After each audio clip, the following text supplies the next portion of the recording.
Our coverage of Computex 2025 is brought to you by InWin. Hopefully they don't mind us promoting so many of their competitors. I can't believe it took us until the last day to finally get around to the Silverstone booth, and this, you've probably seen others covered already, but this is the FLP02, and do I even have to say anything?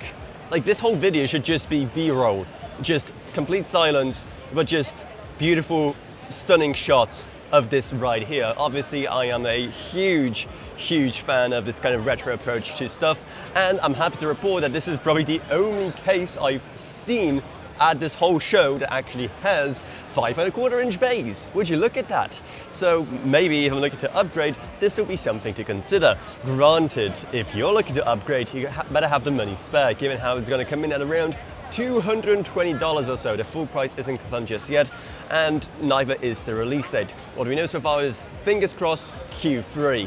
So here's hoping I can sweet talk my way into having one of these sent over by Silverstone. Now, while it may look old on the outside, on the inside you have all of the conveniences you could ever need from a modern case. So you have space for even the largest graphics cards, you have both a GPU's anti-sag holder, and of course all of the channels for cable management, not to mention even the ability to mount the graphics card vertically. So yeah, it's very much retro in the front panel only. And by the way, if you just do this, you get access to your front I/O as well, including USB Type-C.